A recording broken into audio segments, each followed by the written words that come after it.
Estamos a solo 30 días de la primera vuelta de las elecciones presidenciales en Colombia y aquí en France 24 seguimos analizando el escenario político y las propuestas de los candidatos sobre distintos temas. En esta oportunidad discutimos el llamado Plan de Paz Total del gobierno de Gustavo Petro y precisamente para hablar de ello saludamos a nuestra periodista Elmaría Angulo. ¿Qué tal? Buenos días. Cuéntanos qué posturas se plantean los candidatos a la presidencia de Colombia sobre la llamada Paz Total.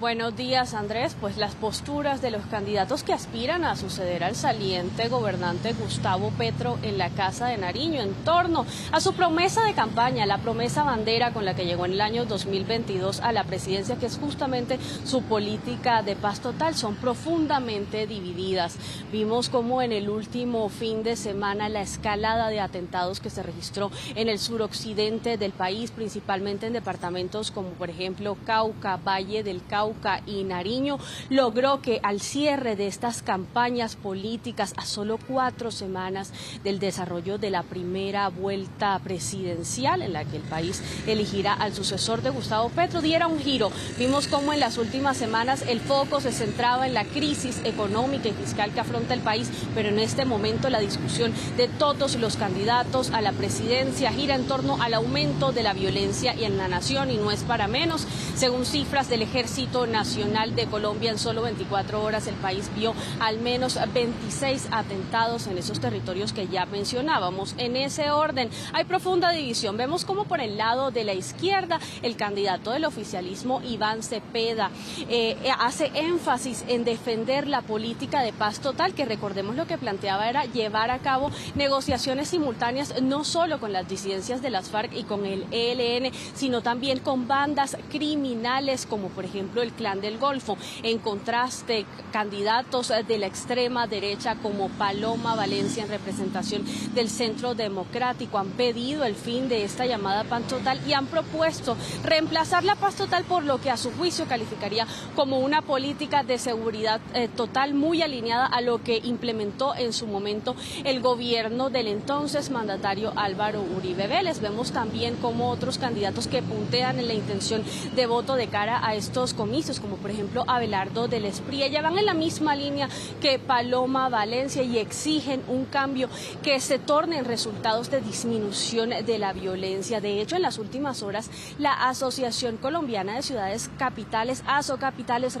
reveló en un informe que se dio en efecto en el último trimestre un aumento de delitos como por ejemplo la extorsión y el secuestro, pero también la expansión territorial de la presencia de grupos armados en puntos que en algún momento fueron vistos también como un bastión a favor del gobernante Gustavo Petro. Así las cosas, todo ha dado un giro en estos últimos días de la campaña. Vemos también como candidatos, por ejemplo, como Sergio Fajardo, se mantienen en el centro, invitan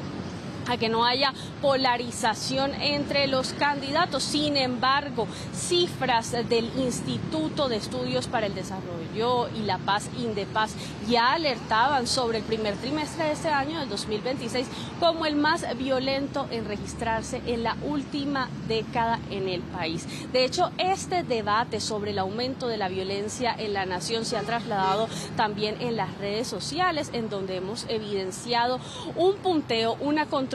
entre varios de los candidatos, principalmente Iván Cepeda y Paloma Valencia, en torno a la paz total. Ahora, ¿a qué apuntan quienes aspiran a suceder a Gustavo Petro en el mando sobre el tema de las ejecuciones extrajudiciales?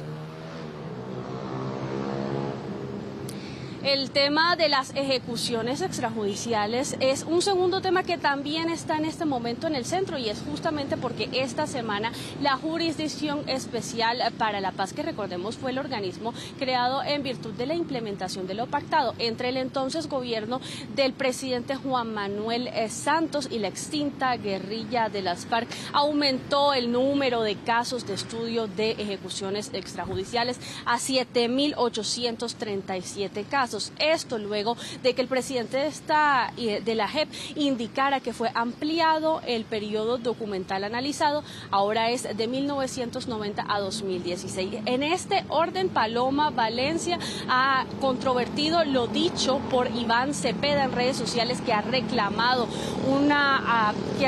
el expresidente Álvaro Uribe Vélez asuma la responsabilidad sobre gran parte de estos casos de ejecuciones extrajudiciales que fueron reportados durante su gobierno, mientras que Paloma Valencia le ha dado el giro a la conversación, invitándolo también a mostrar mayores resultados en el orden de la implementación de la política bandera del gobierno de Gustavo Petro, Paz Total, en la que vimos cómo Iván Cepeda ha estado directamente implicado en las medidas que se han tomado en este orden. Así las cosas, estos dos temas, la paz total, la implementación de esta política de gobierno, que a los ojos de varios analistas que han estudiado el tema se ha traducido en una suerte de fracaso, está en el centro también con el aumento de casos de estudio de las ejecuciones extrajudiciales, y esto sitúa el panorama político del país con la violencia y el conflicto armado en el centro del debate.